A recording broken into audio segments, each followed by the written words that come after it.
3X manolotra anao ny vaovao.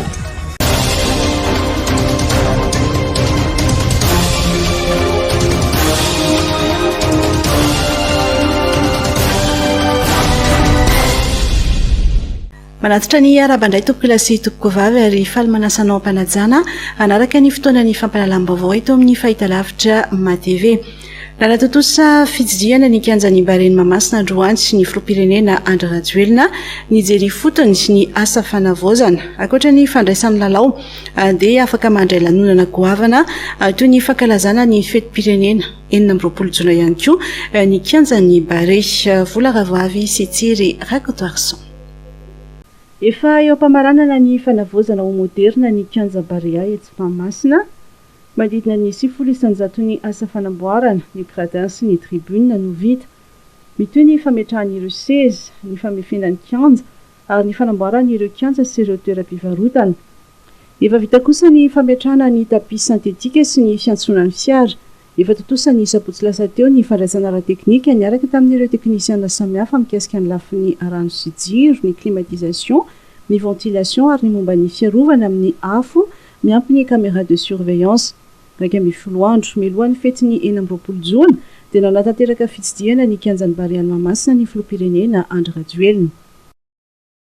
No kianja fotsiny tsika, ny kianja moa zany dia mampiray amin'ny malagasy rehetra, mampiray amin'ny tsika rehetrarehetra ary zay ny antony nanovana an'io mantsy ilay couleur ny seza dia nataontsika couleur sainam-pirenena satria ny sainam-pirenena no mampiray ny malagasy rehetrarehetra, ny Barea no mampiray ny malagasy rehetrarehetra. Zay nanaovantsika ary zavatra apetraka ho an'ny taranaka fara-mandimo ny zavatra atao eto. Mampiavaka an'ity zany dia any ambanin'ny gradin rehetrarehetra any dia ho ampiasaina avokoa. Ohatran'ny eto amintsika ito zao dia afaka anaovana conférence, afaka anaovana colloque, afaka anaovana organisation na zavatra be. Ao ivelany eo dia misy restaurant maromaro izay ahafahana misakafo zany amin'ny andavanandro ary any ambony rehetrarehetra dia misy an'ireny box fivarotana ireny. Zany hoe rehefa tsisy baolina zany dia mivarotra akanjo, mivarotra télé, mivarotra téléphone, mivarotra ohatran'ny reny any abeorika reny zany ataontsika ato mba mihaja kokoa. Zay zany zavatra centre commercial moa zany no marimarina kokoa zany mampitantsika ato. Fa ny nampiavaka anazy indrindra dia misy hôtely ato, misy hôtely anafarany ambony jerevantsika eo rehefa avy eo. Donc rehefa tonga ny Barea akany no mipetraka. Rehefa misy mpitsidika mpizatany dia ato no afaka mipetraka. Zay zany hafa kely, zany hoe isy ty kianja ty zany dia isy fidiram-bola betsaka ahafahana mikarakara an'ity stade ty. Zay ny zava-dehibe, zavatra vaovao noentintsika. Ohatran'izao salle hitantsika zao dia rehefa misy ny conférence de presse ataon'ny olona, misy ny fandraisana fivirina ataon'ny olona dia afaka atao ato amin'ity salle ity sy misy salle lafa rehetrarehetra afaka atao. Zay zany le zavatra mampiavaka an'ity stade ny Barea Mahamasina ity. Ny zavatra betsaka zany mbola atao eo ny fanaovana entraînement, ny terrain d'entraînement, ny terrain mixte rehetra mbola ny ivelany rehetrarehetra. Ka zay zany ho antanina moa zao hoe rovina no ho vita. Fa ny matso aloha zany matso amin'ny fankalazana ny fetim-pirenena, nankalazana ny fiverenana ny fahaleovantena dia ataontsika eto Mahamasina. Zay zany ny zava-dehibe. Mbola tsy fitokanana io, fa fitokanana iarahana mivaoka malagasy ray manontolo rehefa vita daholo ny box, rehefa vita daholo zany restaurant, rehefa vita ny terrain mixte, rehefa vita ny any ivelany rehetrarehetra mbola araka ny lazaina teo fa hoe 7 isanjato zany efa vita. Fa le 10 isanjato zay zany dia miandro fotoana kely tsika rehefa resitsika ny valanaretina dia hiaraka hitorajofotsika miaraka miboaka n'Antananarivo sy miboaka malagasy ray manontolo hiaraka hitokana an'ity toerana ity. Zaho manokana aloha dia afa-po tanteraka satria ninina ho lazainy, ninina ho teneniny dia mipetraka ao an-taranaka fara-mandimo sy zavatra nataontsika. Zavatra efa tsy vita izao tsika ny teny zao ary ny zavatra nataotry zao dia dans les normes na miresaka mahita an'ilay pilier tsika dia même na afaka 100 taona na 10 amby 100 dia hipetraka amin'ny taranaka faramandiby ary zay no tanjona ataotsika ny tanjona amin'ny mampitarika anazy dia zay mihitsy hoe andohana tratra ny fahatarana raha manana kianja hafa ny firenena afrikanina hafa sy maneran-tany dia mipitrapitra foana tsika malagasy ary zay ny teneniko ny fanaovana kianja dia tafiditra ao anatin'ny velirano tsy ny kianja fotsiny no alaina hoe ilaina ve sa tsy ilaina fa ny velirano ao ny fahasalamana ao ny fampianarana ao ny fanatanjahantena ao ny fampiroboroboana ny fambolena ao dia anisany ity dia vitatsika aloha zany zao mivelirano fahatelo amby folo dia mifanaovana fotodrafitrasa maharytaranakafaramandiana dia tsisy nanao velirano fahatelo amby folo ity tokanatsika ity androany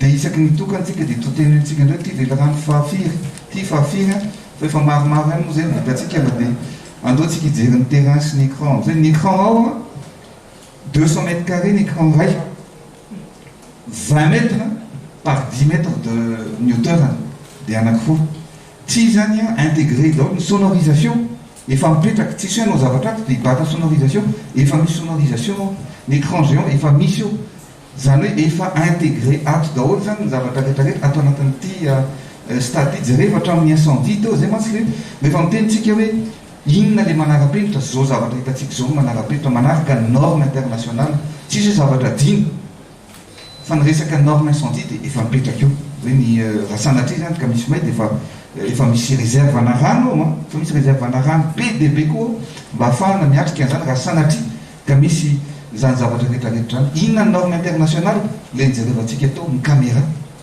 feno caméra manodidina ito zany raha sanatria misy olona manao ratsy dia trahatehaka eo izy satria dia hitan'ny caméra io zany ary hitanareo teo fa afaka zoomena le caméra afaka zoomena daholo ny toerana rehetrarehetra zany hoe sécurisé totalement na amin'ny asany mpanao ratsy na amin'ny resaka loja métroir ny resaka afo sy ny karazany dia fa zay fa dia za manokana aloha tena midobodoboka be ny fo sady ravoravo be mihitsy hoe tena faly vita ihany tia mitenitsika tato ary tsy maketry fa zao tsy maketry zao sahoanao sisy nakao tsy tena ty le tena izy dia loto izatsika ihany zany fa dia mahafinaritra no mahita ny asa mipetraka ohatran'izao manaraka amin'ny fenitra iraisam-pirenena ary zay moa nisorako foana koa amin'ny Barea hoe ny Barea no napiray any malagasy Barea no nafahatsika na samihafa ny finoana na samihafa ny frein anara-politika na samihafa ny faritra ny aviny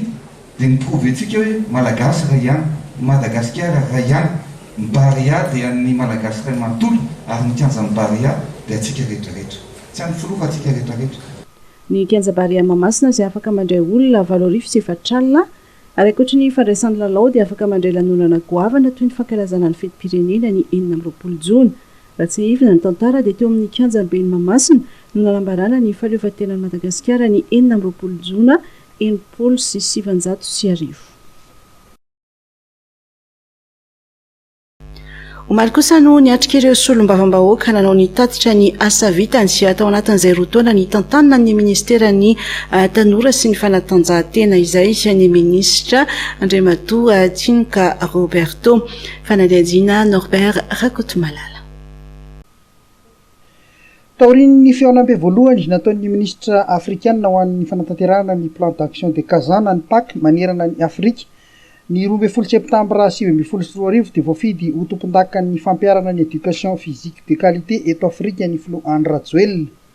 Tafiditra ao anatin'ny fanatanterahana ny plan de Kazana ny fanangarana foto-drafitrasa toy ny kianja manara-penitra misy 3 izay efa andalam-pamitana ary 1 kosa ho atao manomboka amin'ity taona ity. Nisongadina manokana ny tamin'ny tatitra nataon'ny ministra Tinka Roberto ny kianjan'ny Barea izay tsy mena amita amin'ny firenenkafa ary manaraka ny fenitra takin'ny CAF sy ny FIFA izay mazaka pijery hatramin'ny 7,700 alina.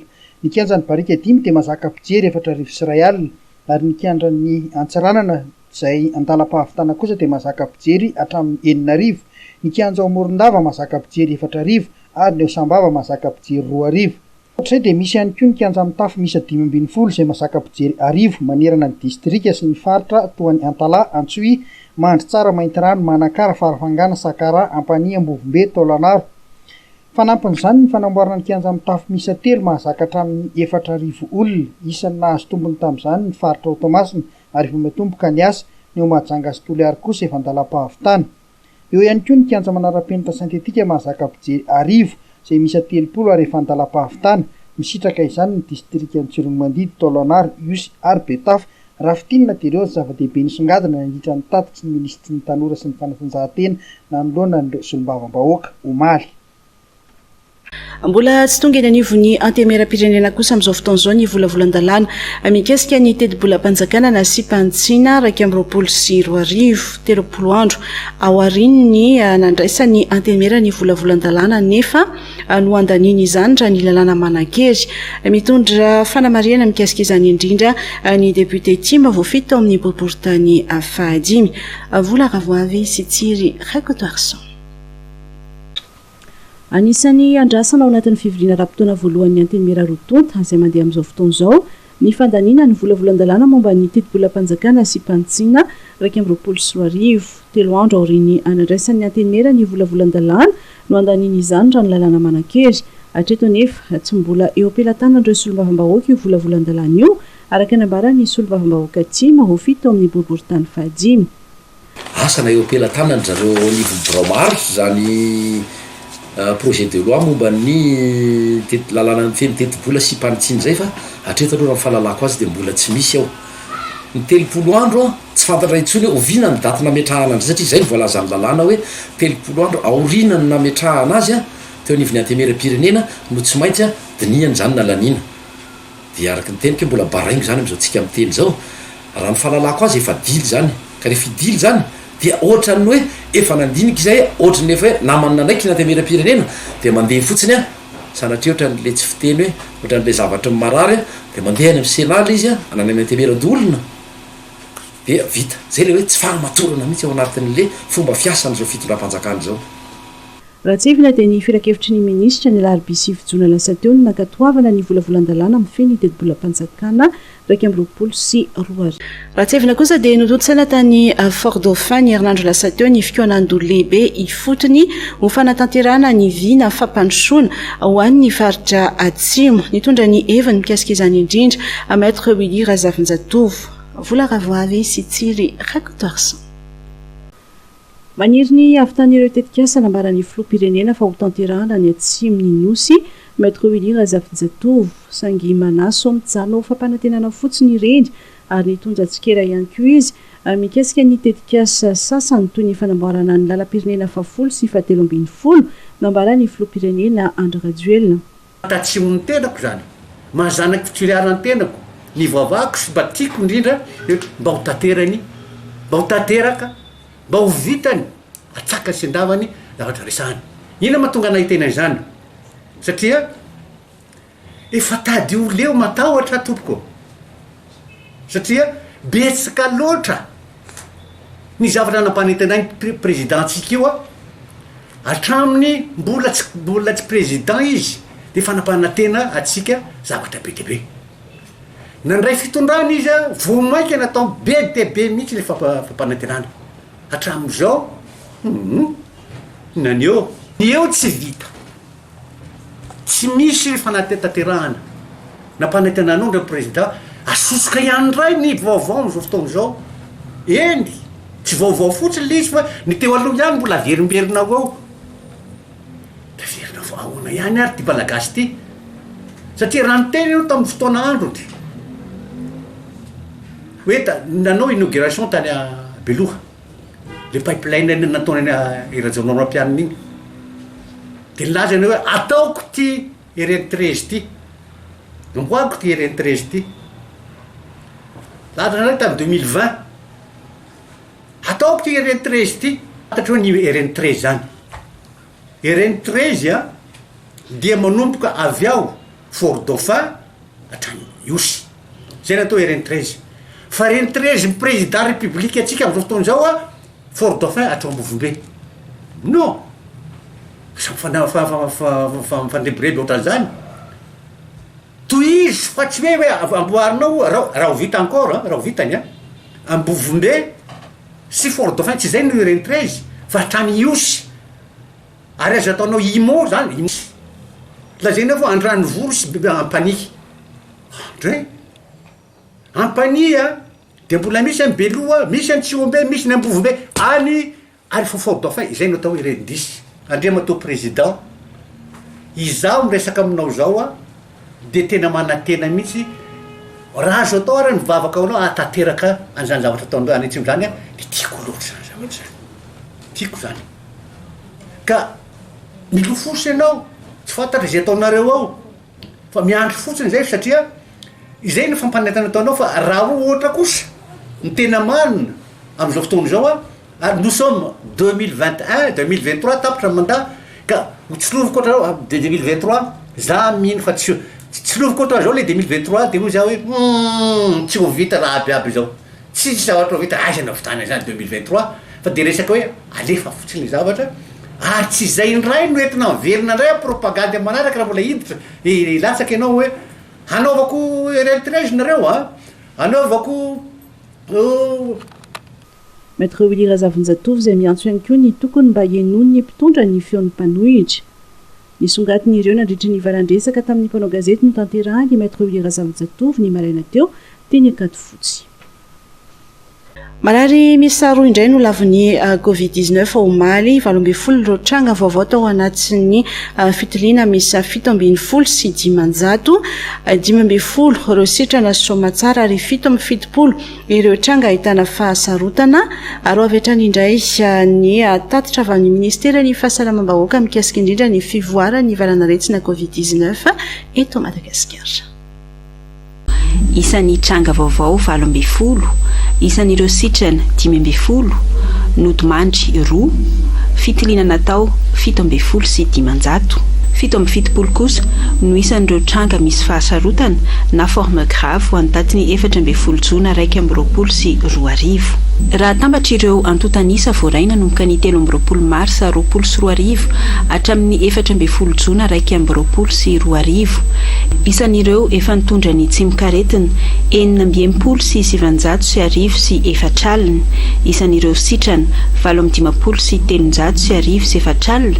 Manometa 7 sy 5 isanjato. Isan'ireo nodimandry 1 sy 7 sy 700. Mameta 2 isanjato. Isan'ireo fitiliana efa natao 7 sy 2 alina sy 2 hetsy. Toy izao kosa ny fitsinjarana ireo tranga ireo isa-paritra. Faritra Analamanga, tranga vaovao 12, sitrana 4, nodimandry 2. Faritra Atsimo Andrefana, nisy sitrana 2. Faritra Vatovavy Fitovinany, tranga vaovao 1. Faritra Moronmany, tranga vaovao 1, sitrana 4. Faritra Iorombe, nisy sitrana 1. Ary raha ho an'ny faritra Analamanga manokana, tranga vaovao Ambohidratrimo 2, distrika Antananarivo Atsimondrano, tranga vaovao 3, Antananarivo Avaratrano, tranga vaovao 2, Antananarivo Renivohitra 5, manome ny totaly 19 tranga vaovao ho an'ny faritra Analamanga. La fête nationale brille de mille feux chez Batimax. Du 7 au 30 juin, Les remises explosent sur tous nos rayons. 5 à 70% dans nos magasins Andjahar et Tsaralalan. Pour tout achat supérieur à 2 millions d'arias, Une boîte de masques offerte. des goodies pour tout achat en ligne de plus de 300 000 arias. Ce n'est pas tout. 10 bons d'achat de 800 000 arias à gagner. Rendez-vous dans nos magasins et sur notre site web www.batimax-mada.com. Tirage le 1er juillet à 12h. Batimax, la qualité au meilleur prix. Tsy mifanaraka amin'ny fiakaran'ny vidim-piainana ny karama ny mpiasam-panjakana malonjany indrindra dia nanome toky ny fiombonam-be ny syndicat ny mpiasam-panjakana fa hanao ezaka miaraka amin'ny ministera tompon'andraikitra mba ho fanatsarana ny fiainan'ireo mpiasam-panjakana. Vola Ravoavy sy Mamy Rasamuely. Anisan'ny fangatahan'ny mpiasam-panjakana trano ny tokony hijerena ny fanatsarana ny fiainan'izy ireo indrindra ny marikarama izay tsy mifanentana intsony amin'ny fiakaran'ny vidim-piainana. Nambarany teo anivon'ny fiombonam-be ny syndicat ny mpiasam-panjakana na ny confédération des syndicats des agents de l'État fa anisan'ny asa tanterahan'izy ireo miaraka amin'ny avy amin'ny ministera PIA amin'izao fotoana izao ny fijerena ny lamina entina hanatsarana ny fiainan'ny mpiasam-panjakana. Efa petrapetraka arak'izay hoe resaka hoe fiakarana vidim-piaina sy zavatra rehetrarehetra zany dia hoe eo ampieritraretana ny lamina matipaika avy ao amin'ny sampandraraha io zany ireo ministra sy ny ny DG directeur général ao ny ministre ao tena tsy mandro andramanalina hoe inona ny hevitra mba hafana manavao tanteraka ny rafitra eo anivony asa-panjakana fa kosa zany tsy ekena raha ohatra au niveau anay syndicat zany za de eto de miteny mahitsy vatana mihitsy hoe ny syndicat zany tsy de andeha hanao zavatra kototoka mivoana amin'ny rafitra zay mifandanja amin'ny toe-bolam-panjakana mba andaminana azy fa tsy hoe tseotseo de amoromorona projet de loi na sasala am'zany zavatra ohatr'izany indraindray ohatrany hoe ny hevitritsika indray no atao fa tsy ny hevitra ilay mpitatana de tsy tsara zany zavatra zany satria ry zareo no mahafantatra ny rindra ary fatany zao angity-piainana misy zao de ry zareo nefa anakinana zay ary zay efa manara-maso miaraka mifampiresaka mifampidinika eo am-pananganana zany zao ny rafitra rehetra eo nivon'ny fonction publique eo hipetraka eo le confédération syndicat des agents de l'État. Ny bureau national ny fiombonabe ny syndicat ny mpiasa-panjakana dia manamafy anao ny ezaka rehetra mba hanatsarana ny fiaina ny mpiasa-panjakana. Maro ireo fianakaviana izay mivelona amin'ny fandavahana akana fasika ao ambany tetezana pasika na mpitandrina nefa ny APIPA sy ny eo anivon'ny ministera ny fanajariana ny tany sy ny hazavaventy fahina hiteraka fahasimbana eo amin'ny tetezana izany asa izany sy nisy noho izany fidinana ifotony hijerena ny zavamisy teny an-toerana. Vola Ravoavy sy Mamy Rasamoely. Aina hiteraka fahasimbany tetezana pasika ny fandavahana ataon'ny olona ny ao ambany tetezana akana fasika malohany io dia nanatanteraka fidinana teny amin'ny tetezana pasika teo anivon'ny ministera ny fanajariana ny tany sy ny hazavaventy sy ny APIPA. Nijery fotony ny zavamisy izy ireo ary fantatra fa horaisina ny fepetra rosaziana izay tratra manohy sy maka fasika amin'ny faritra manodidina ny tetezana pasika iny. Manomboka androany zany dia tokony ny commune ametraka mpitandro ny filaminana mijery akaiky ary isambotra izay olona satria namany famonoana olona na datao hoe tsy mivantana ara izao zavatra mitranga izao ary hitondra n'izay olona tratra eto ho any amin'ny mpitandro ny filaminana. Ny commune zany tokony ametraka taratasy meloa fanafoanana mihitsy an'ireo olona maka fasika eo ireo satria tsy hisy tsony ny fasika avany ambony na avany ambany satria ny lakana ampiasainy zareo ny lakana tsy afaka miakatrany ny lakana tsy afaka midina fa ity manodidina amin'ny pont ity zany no lavahan'ireo olona ireo. Ankoatrany avy amin'ny ministera ny fanajariana ny tany sy ny hazavaventy ary ny APIPA nisany koa ny solitena ny commune nidina teny amin'ny tetezana pasika nijery ny zavamisy.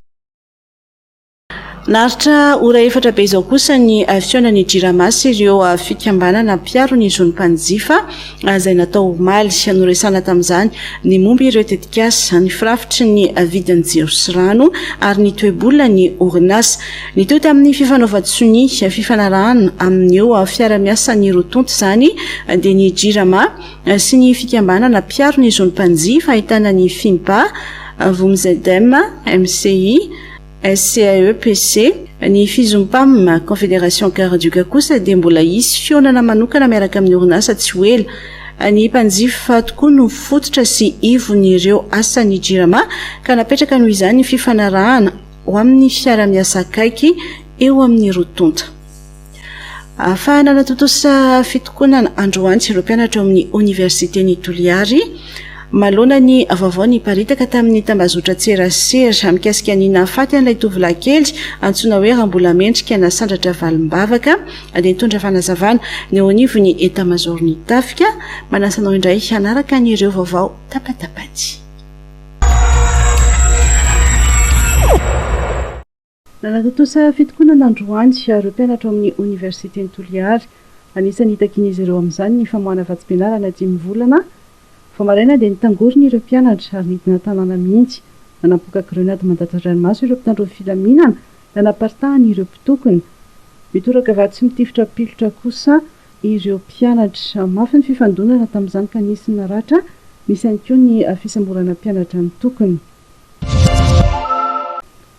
Manoloana ny vaovao niparitaka tamin'ny tambazotra tserasera mikasika ny nafaty an'ilay tovolahy kely antsoina hoe Rambola Mendrika na sandratra valimbavaka dia nitondra fanazavana ny etat-major ny tafika ny 9 jona 2024 tokony tamin'ny 5 ora sasany dia tratran'ireo vahoaka izay andalao baolina tao amin'ny kianjan'ny Bania ny mpangalatra roa izay efa voatarika.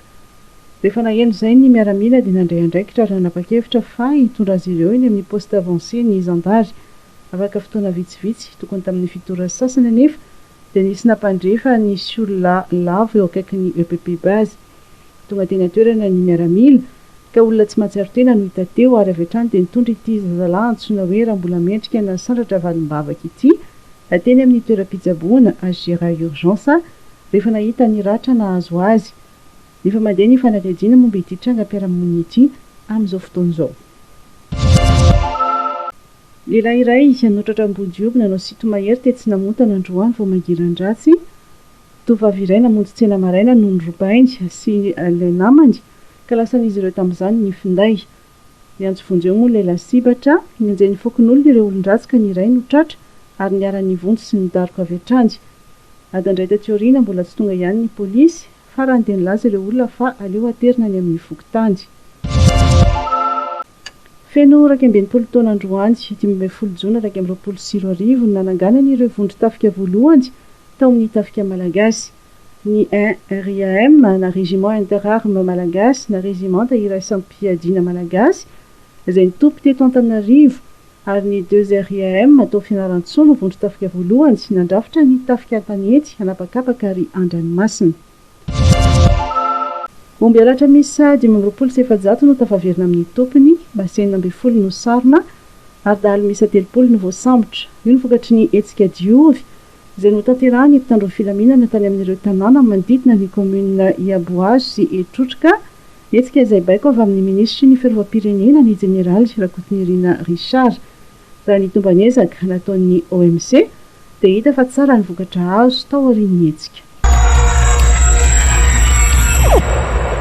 Mampiteny mona kosa ny aratsy ny lalana itsy amin'ny 67 hektara avaratra ka hatreny Vasakosy efa tamin'ny volana Desambra 2024 no ndradradradraina fa hofitaina alohan'ny Krismasy 2024 ity ampahandaliny ity kanefa hatramin'izao dia tsy mbola misy fikitihana hoy ireo mponina manodidina. Fanadihadiana Norbert Rakotomalala.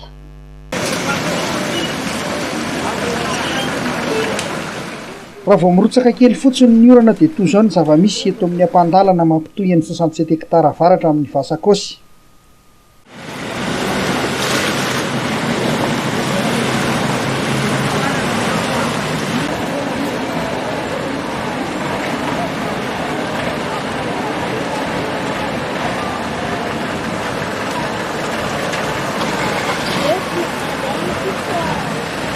Sahiran'ireo fiara izay mandady tanteraka ka miteraka fitohanana lavareny amin'ity lalana ity. Tsy hitan'ny mpandeha tongotra intsony izay ho diavina. Hitarain'ireo mpivarotra fa mipotsaka any amin'ny etam-barotra izy ireo ny ranom-potaka. Izy aloha zany efa ela tena ratsy ohatr'izao foana efa ela tena dia efa nisy fotoana ihany tokony namboarina izy ity nefa ny ahoana ny fahitanareo an'izay.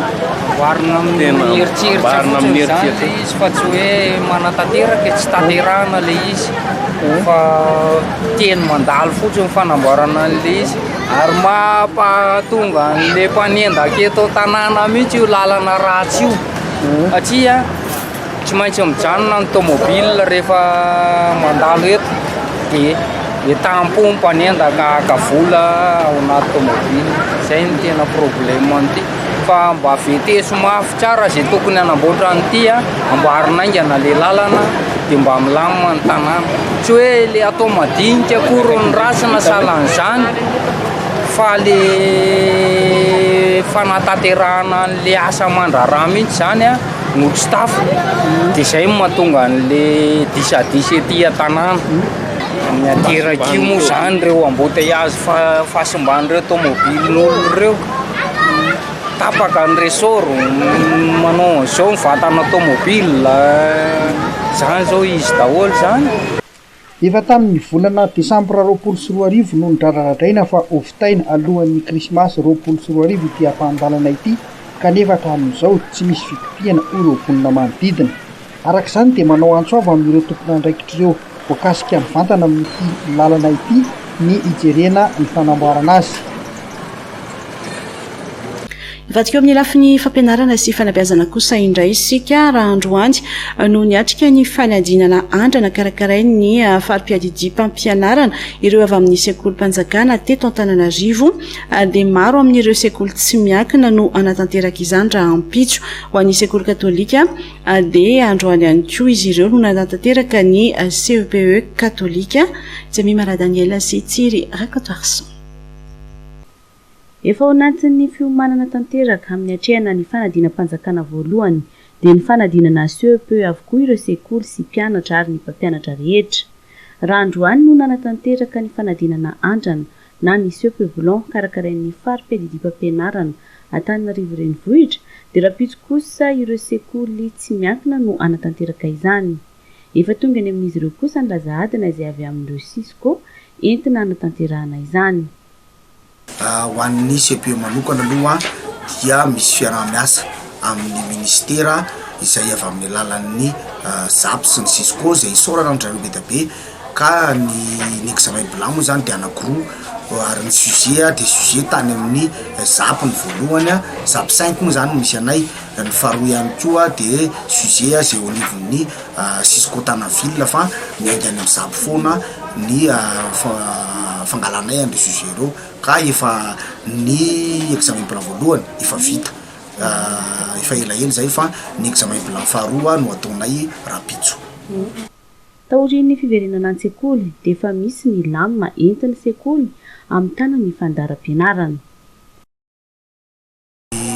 Fanatanterahana ny fandaharam-pianarana moa zany ho anay eto amin'ny école privée Nenina Ivandry dia tahaka izao. Izy io moa zany efa sady efa narahana circulaire mihitsy ny mena ny ray aman-dren'ny mpianatra ny volana jona ity zany zahay dia famitana ireo programa rehetra izay mbola tsy vita na ho an'ny classe intermédiaire na ho an'ny classe d'examen. Fa ny volana jolay kosa zany dia fanatanterahana ireo exercice izay anazarana ny mpianatra alohan'ny examen de passage ho an'ny classe intermédiaire ary ny examen officiel ho an'ny classe d'examen. Ho an'ity sekoly tsy miankina iray any Ivandry ity dia efa navitan'ny CEPE andrana miaraka tamin'ny ZAP izy ireo. Mbola tsy nahafa-po ny vokatra ho iny talet-tsekoly satria nanodidina ny 700 isan-jato izany.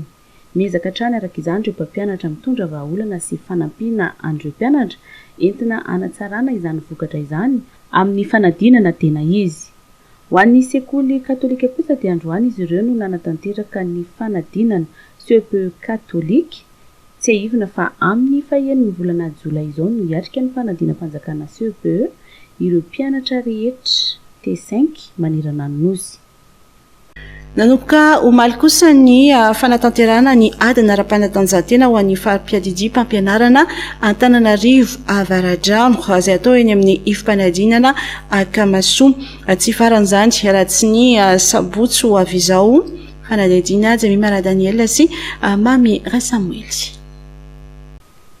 Mpiadina misy 307 ao anatin'ny ifam-panadinana misy 5 ahitana ny talata ny volonondry Ambohimangakely Ambohimanamboly Akadikely ary Sabotsy Namehana izay mandrafitra ny farim-piadidy mpampianarana Antananarivo Avaradrano no manatanteraka ny adina ara-panatanjahantena eny amin'ny ifam-panadinana Akamasoa nanomboka omaly. Araka ny fanazavana nataon'ny tompona andraikitry ny fanadinana UPS teny an-toerana dia ny lalao an'olon-tokana ahitana ny demi-fond sy ny vitesse no atao pratika raha toka atao adina ambava kosa ny lalao iraisana tahaka ny lalao baolina kitra na ny basketball arak'izay efa no safidian'ny mpianatra. Tsy antery kosa nefa ity farany. Ny épreuve moa zany dia noho le fanovana mifanaraka amin'ny zava-misy amin'ilay amehana ara-pahasalamana misy amin'izao fotoana dia nanova endrika an'izay fomba endrim-panadinana izay mifanjakana tamin'ity dia hoe ny reo le adina tsy maintsy atao le hoe an'olon-tokana anankiroa izany hoe ohatra hoe course de vitesse dia le an'olon-tokana tsy maintsy atao anankiray le hoe demi-fond reny zany no ataon'ny ankizy dia le sport collectif na le hoe lalao raisana zany iny dia natao an'le hoe manao manatona ny ankizy dia manao oral amin'le ny taranja izay nosoratany tany amin'ny taratasy mombamomba ny fanadinana ohatra izy ny safidy hoe football ohatra dia football anao anadinana azy anaovana oralina kely azy eo dia aiza moa zany le toerana anaovana oralina an'le ankizy ny toerana anaovana orala dia toerana anaovana pratika ihany eo amin'ny terrain vita le pratika le course ny resako tao dia eo ihany izy no manatona fa amin'iny ray antsitrapo tsy terena zany ny ankizy fa zay vonona no manatona eo amin'izay ao anatin'ny fanatanterahana ny fanadinana EPS dia mangataka ireo mpampianatra amin'ity taranja ity amin'ny tokony anaovana ny taranja EPS obligatoire tahaka ny an'ny manala fanadinana BAC amin'ireo mpanala fanadinana BPC. Ny etaetanay professeur d'éducation physique et sportive na EPS ny tsara fantatsa aloha dia ny EPS dia matière littéraire sady matière scientifique. Amin'ny maha littéraire scientifique anazy dia misy ny fondement philosophique, misy ny fondement juridique, misy ny fondement scientifique, fa eo koa ny fondement politique. Dia ny etaeta tsara raha atao obligatoire dia atao coefficient 2 amin'ny EPS BEPC. Ny amin'ny classe de terminale na le manala BAC atao coefficient 3 io moa efa obligatoire. Zay tsy manao pratique obligatoire manao mazava ho azy manao théorie na adina antsoratsy. Notolorana vatsim-pianarana kosa ireo mpianatra zanaky ny mpiasan'ny STAR izay nisitraka ny fiahina sosialy ao anatin'ny fandaran'ny asa étoile montante. Hetsika iray nentina ankasitrahana ireo tanora amin'ny ezaka nataony izy ity. Lova Manajosy Mamy Rasamoly. Nitolorana vatsim-pianarana ireo mpianatra misa efatra zanaky ny mpiasan'ny STAR nazo salanisa mendrika indrindra tamin'ny fanadinam-panjakana baccalauréat 2024. Maro mpakasitrahana ho an'ireo ankizy tsy ny kely soroka teo amin'ny fianarana no sady fampirisihana azy ireo hitondra ezaka ka hisandratra trany eo amin'izany sehatra izany araka ny soatoavina voizina ao anatin'ilay tetikasa étoile montante. Androantsika no nanolotra ny boursa ho an'ireo zanaky ny mpiasan'ny STAR izay nahazo ny mention bien, assez bien, très bien tamin'ny baccalauréat. Ny projet programme étoile montante moa dia efa 3 taona izay no nisy. Izy ity dia atao fankasitrahana sy fanampiana ireo zanaky ny mpiasa izay mahay fa ihany koa entina anampiana ireo ray aman-dreny amin'ny fandraisana antanana ny fandoavana ny saram-pianaran'izy ireo eny amin'ny anjery manontolo na mianatra any amin'ireo institut izy na any amin'ny université sy fanampiana ihany koa amin'ny fampitaovana. 12 no isan'izy ireo ny fito tamin'izy ireo dia bachelor tamin'ny taona 2024 sy 2024 ary ny ampy 4 tamin'ny taona 2022. Mahatsapa ny mahazava-dehibe ny fianarana sy ny vokatsoa entina ny ankizy araka ny nisy nambaran'ny ray aman-dreniny. Efa ela moa no nary an'le boan'ity étoile montante STAR dia efa naporisy an'le zanaka zany io mba ataovy le tsy nahafahana mahazo an'le bourson STAR satria ray aman-dreny efa fantatra fa sahirana manahirana mampianatra zanaka indrindra fa amin'izao vanim-potoana izao dia izy moa zany namaly ny antso dia tafavokasoa tsara dia saorana ny STAR ary marantena fa isy ezaka taon'ny BTP ahafahana mitazona ny boursa. Tanora miisa 7 hatreto no efa nisitraka ny vatsim-pianarana avy amin'ny fandarana asa étoile montante ary dia mbola mitohy hatrany ny fanohanana azy ireo. Mandrisika azy ireo hatrany ny orinasa hamita ampahombiazana ny fianarana hatramin'ny master 2. Anjara birikiny amin'ny fanorenana ny hoavin'ny firenena ho tsara kokoa. Ade izay ihany koa no netiko nanakatinao tanteraka ny fotoana ny fampahalalam-baovao tamin'ity alina ity makasitraka anao izay nanaraka izany hatramin'ny farany ary mametraka ny veloma mandra-pitafa indray. 3X nanolotra anao teo ny vaovao.